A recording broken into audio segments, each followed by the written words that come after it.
আমার খোঁজ না পায়, কি হবে আর আমার বেঁচে থেকে? না আছে ঘর, না আছে বর, না সংসার, বাপের বাড়ি বলেও তো কিছু নেই আমার। আমিও এত বোকা যে ঘটনাচক্রে হয়ে যাওয়া একটা বিয়েকে সত্যি ভেবে স্বপ্ন দেখতে শুরু করেছিলাম। ভেবেছিলাম সব দুর্ভাগ্য কেটে হয়তো আমার জীবনে সুখ আসবে, নিজের কেউ হবে, আমার সংসার হবে। সব ভুল, সব মিথ্যে।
জং ধরে যায় আমাদের তরবারি, যত ভাবি আল গোছে জল খেতে পাবো, জামা ভিজে যায় আর কত দূর যাব।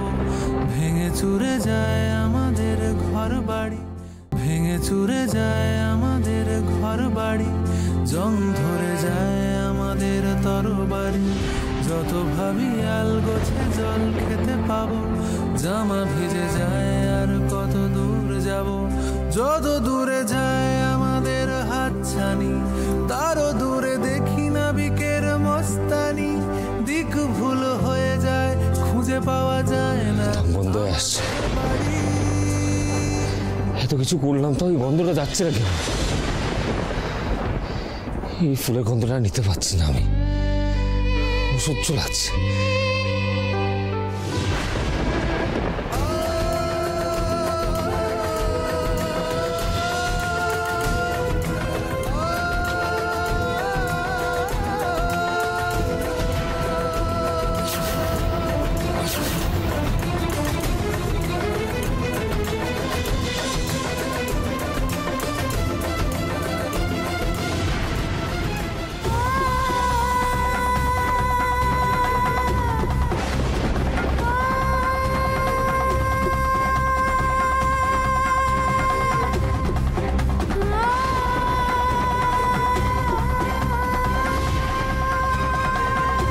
এ জীবন আমি এক্ষুনি বিসর্জন দেব। যার জীবনে পাওয়ার কিছু নেই, হারানোরও কিছু নেই, তার মৃত্যুই একমাত্র পথ।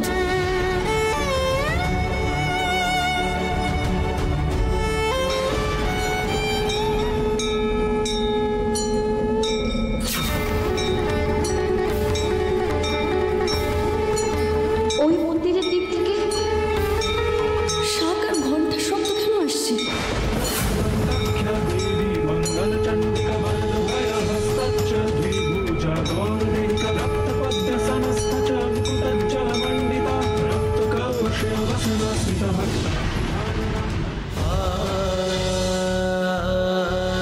আমাকে নিয়ে আপনাকে আর কোনো রকমের বিড়ম্বনায় পড়তে হবে না, কথা দিচ্ছি।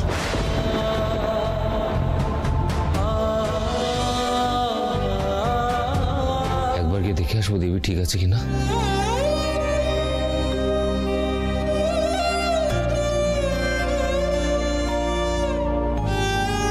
না থাক, আমি দেবীকে কোনো ফলস হোপ দিতে চাই না। আমাদের মধ্যে সম্পর্ক যেমনটা ছিল তেমনটাই ঠিক আছে। ওকে অ্যাকসেপ্ট করতে শিখতে হবে। তোমার মন্দিরে ঘটনাক্রমে যে বিয়েটা হয়েছিল, তার জন্য আমি নিজেকে শেষ করতে চলেছি। তোমার সামনেই আমি প্রাণ নেব, সাক্ষী থাকবে তুমি।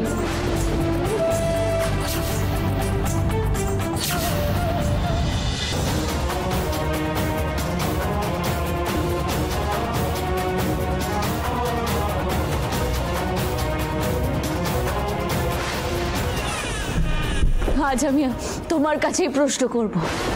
যতক্ষণ না আমি আমার প্রশ্নের জবাব পাবো ততক্ষণ আমি তোমার চরণে আমার মাথা খুঁড়তে থাকবো। এখানে আমি আমার নিজের প্রাণ ত্যাগ করব।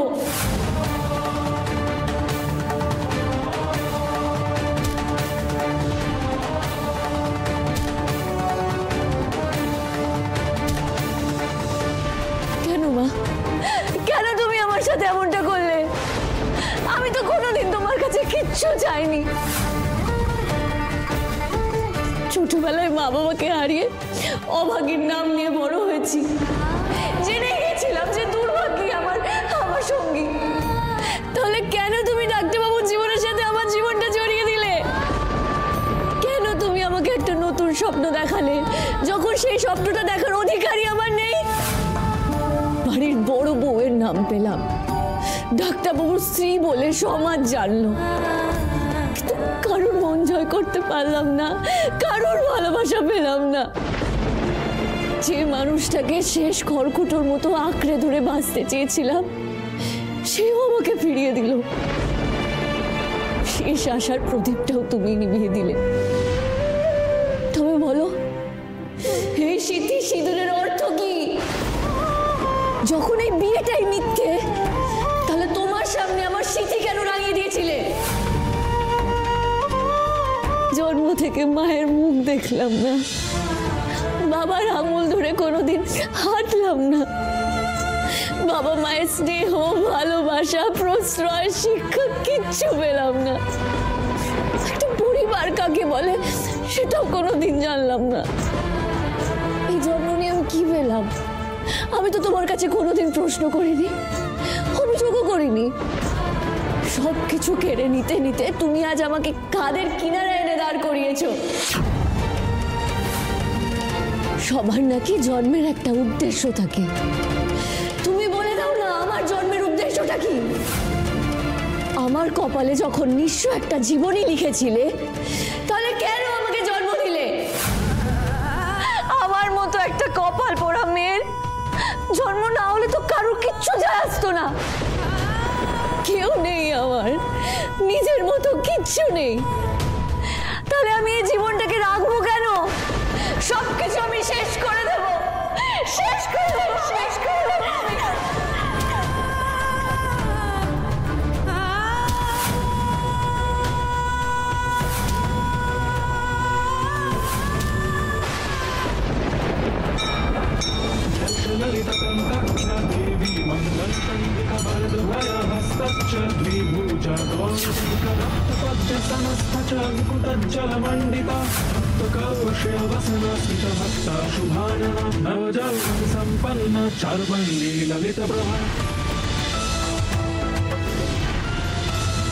মা, হয় তুমি আজ আমাকে আমার প্রশ্নের উত্তর দেবে, না হলে আমি এই প্রাণ রাখবো না, তোমার সামনে প্রাণ ত্যাগ করবো।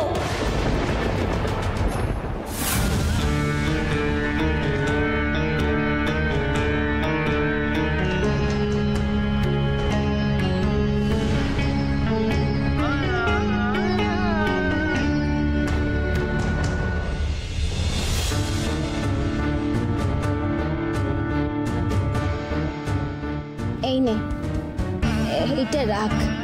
বুড়িমা, তুমি এখানে? মেয়ে অমন কাতর হয়ে ডাকলে মা কি না এসে পারে রে? আমি তোমায় কখন দেখেছি? আমি তো আমার মনের দুঃখের কথা ঠাকুরকে জানাচ্ছিলাম। মানুষ সমস্যায় পড়লে ভগবানকে দোষারোপ করে, নিজের মন্দ কপালের দোষ দেয়। ভগবানকে দোষ দিয়ে কি লাভ বল দেখি? আমাদের জন্য যা ঠিক ভগবান তো তাই করেন। পৃথিবীর সকলেই তো ঈশ্বরের সন্তান। সন্তানকে কষ্ট দিতে কোন মা চায় বল দেখি? ঈশ্বর আসলে মাঝে মাঝে মানুষের পরীক্ষা নেয়, জানিস? জীবনের পরীক্ষা পার করতে করতেই তো মানুষ শক্ত হয়, অভিজ্ঞতা বাড়ে, ঠিক ভুল চিনতে শেখে, আপন পর বুঝতে শেখে। এ হলো জীবনের পাঠ রে। অন্ধকার রাতের পরেই তো দিনের আলো দেখা যায়, তাই না? তোরও এখন পরীক্ষার সময় রে মা, ভয় পাস না, বিচলিত হোস না। তুমি এত কিছু কি করে জানলে মা?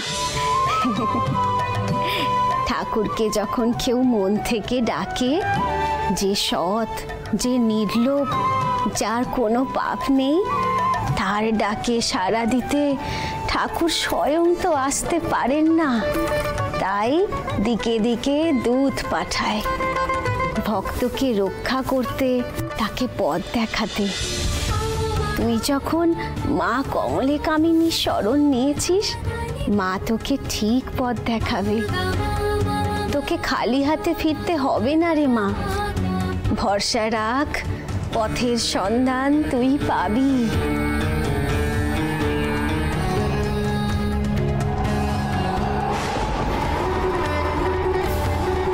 কি বুড়িমা কোথায় গেলেন? আরে এত হাওয়া হঠাৎ করে থেকে আসছে।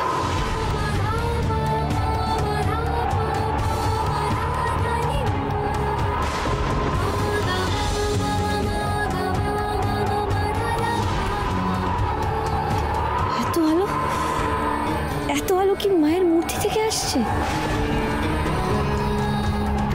তুই তোর ভবিতব্যের পথেই এগোচ্ছিস দেবী। এই সিঁদুরই তো শক্তি, আর তুই হলি তোর সিঁদুরের রক্ষা কবচ। তোর স্বামীর রক্ষার ভার এখন তোর হাতে। যে জন্মকে তুই বৃথা ভাবছিস, জীবন থেকে তোর প্রাপ্তি শূন্য বলে মনে করছিস, তা নয়। তোর জন্ম এক বিরাট মহৎ উদ্দেশ্যে হয়েছে। কালক্রমে তুই তা বুঝতে পারবি। শুধু এখন মনে রাখ, তোকে তোর স্বামীর ছায়া হয়ে থাকতে হবে। তাকে তুই নিজের থেকে দূরে যেতে দিবি না। যদি এই মধুডিহি গ্রামের বাইরে সে পা রাখে, তাহলে তার বিপদ, জীবন সংশয় হতে পারে। এ তুমি আমাকে কি বললে মা? আমি কি করে ডাক্তারবাবুর রক্ষা কবচ হলাম? কিনিমা যে বললো তমসা দিদি ডাক্তারবাবুর রক্ষা কবচ, আমি তো কিছুই বুঝতে পারছি না এসবের মানে কি। তুমি আমায় পথ দেখাও মা, আমায় পথ দেখাও, একটা ইঙ্গিত দাও।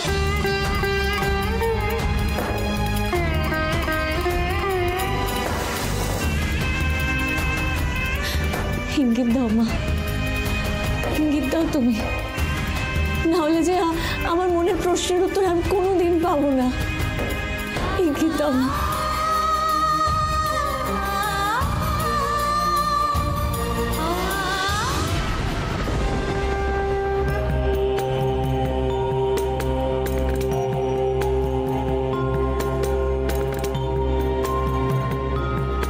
তার মানে তুমি যা যা বলে সব সত্যি, এই তোমার ইচ্ছে, আর তার জন্য তুমি আমাকে এখানে টেনে নিয়ে এনেছো। আমাকে ডাক্তারবাবুর ছায়া হয়ে থাকতে হবে। জেনে শুনে আমি কোনোদিন ওনার জীবন বিপন্ন হতে দেব না। উনি আমার জন্য অনেক করেছেন মা, ওনার ঋণ আমার মাথার উপরে। এবার আমি কি করব? এখন আমি কি করে চলে যাই মা? কি করে নিজের জীবন বিসর্জন দিই? এখন যে আমাকে ওনার জীবন রক্ষার গুরুর দায়িত্ব সামলাতে হবে। তুমি আমায় পথ দেখাও মা, আমায় পথ দেখাও। তোমার দেওয়া দায়িত্ব পালন করে আমি যেন ডাক্তারবাবুকে রক্ষা করতে পারি মা। কত জন্মের এই অপেক্ষা উতরে যাবে হাত দেখা, ফিরতে হবে ফিরে আসা। আজ কার্তিক পূর্ণিমা তিথি, খুব শুভ দিন। আমাদের বড় বৌদি যখন বেঁচে ছিল তখন আমাদের কমলেকামিনী মন্দিরে সবার প্রথম প্রদীপটা বৌদি দিত।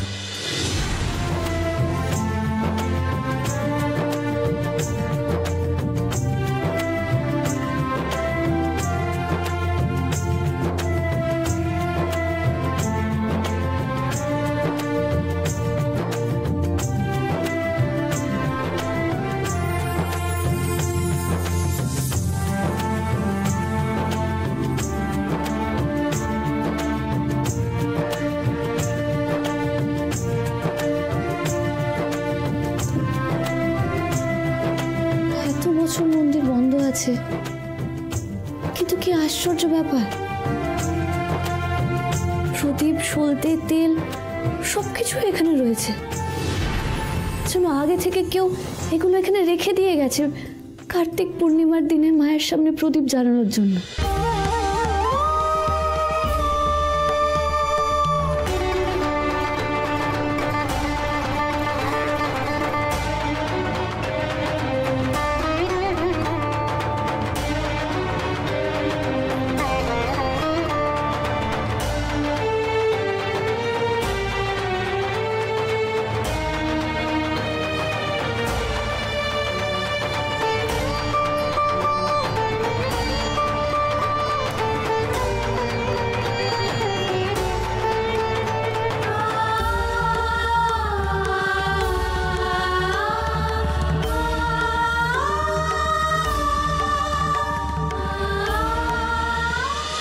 जयंती मंगला काली भद्रकाली कपालिनी दुर्गा क्षमा शिवा धात्री स्वाहा स्वधा नमस्तुते। ओम जयंती मंगला काली भद्रकाली कपालिनी दुर्गा क्षमा शिवा धात्री स्वाहा स्वधा नमस्तुते।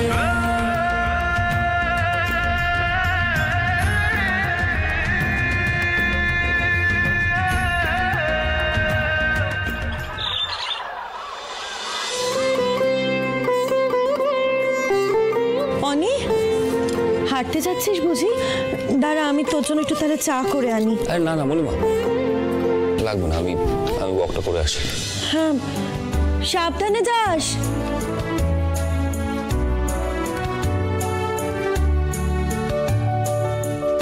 মাসিমণি, আজকে সকালটা কি সুন্দর না? কি শান্তি যে লাগছে আমার।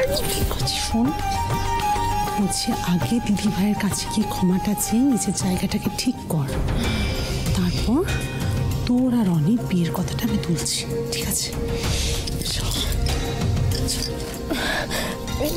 কাকিমা, কাকিমা বলছি, আপনি আমাকে প্লিজ ক্ষমা করে দিন। কালকের ঘটনার জন্য আমি সত্যি খুব লজ্জিত। কেন তমসা? আজ হঠাৎ এমন কি ঘটনা ঘটলো যে কালকের ওই অত ঘটনা তুমি একেবারে সব ভুলে গেলে? কাল তো দেবী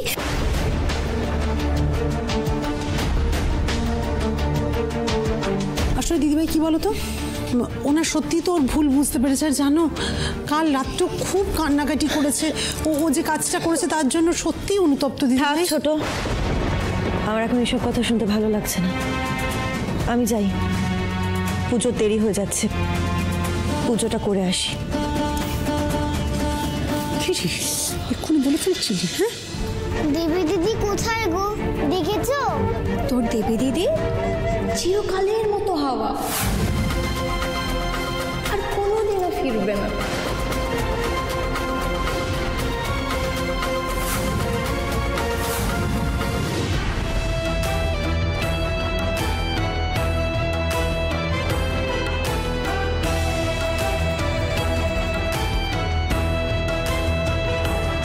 দেবী সারা রাত কোথায় ছিল কে জানে, কোন ঘরে কার সাথে, নাকি একাই ছিল? বেরোবার সময় তো দেখতে পেলাম না, কাউকে জিজ্ঞেস করলে তো বুঝে যেত দেবী রাতে আমার ঘরে ছিল না। সেটা নিয়ে আবার একটা সিন ক্রিয়েট হতো, কিন্তু কিন্তু চিন্তা হচ্ছে মেয়েটার জন্য।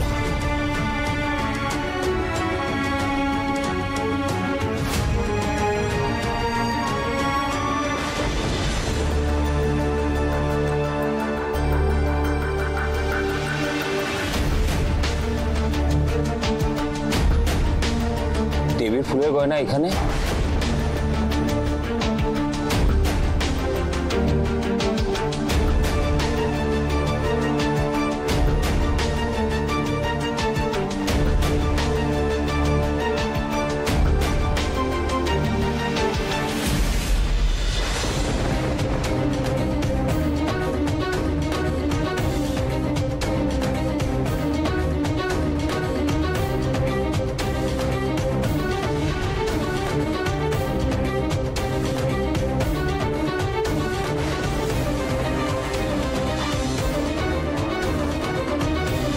স্ট্রেঞ্জ, দেবীর ফুলের গয়না এখানে কি করে এলো? তার মানে কাল রাতে দেবী এখানে এসেছিল। তাহলে ও এখন কোথায়? বাড়িতে নেই।